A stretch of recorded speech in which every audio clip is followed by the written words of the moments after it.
Hi everyone, my name is Tony and today I'm going to introduce two resources.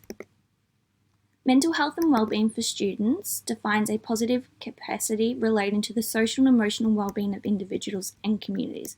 Wellbeing supports students' physiological, social, cognitive, and physical aspects. Social and emotional development in schools helps students regulate their emotions, positive relationships, as they support students with skills and confidence to seek help for early intervention. Resource number 1 provides students with scenarios to encourage students to problem solve common challenges they face. It is important for students to think about the choices they have using mental health and wellbeing cards provided in the exercise. Aligning with the professional teaching standards, this resource helps the educator in creating resources that allow effective teaching and knowing how the students learn.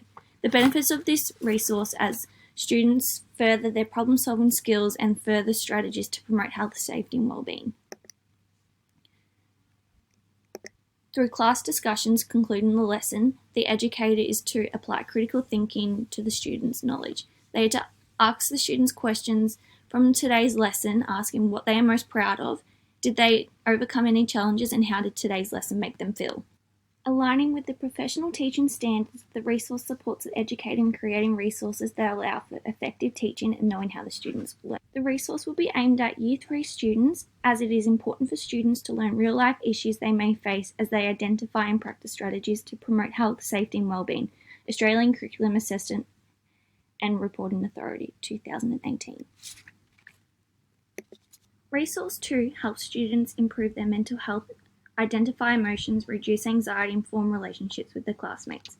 To introduce the resource, the educator is to read The Way I Feel to the students, to then have an open class discussion with the students and what feelings they believe were expressed in the story and how it made them feel. Students are then to play Show Your Feelings role game.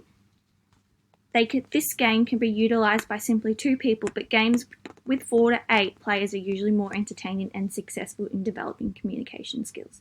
The resource will be aimed at Year 3 students, as it is important for students to identify and experience and investigate how emotional responses vary in depth and strength, ACARA 2018.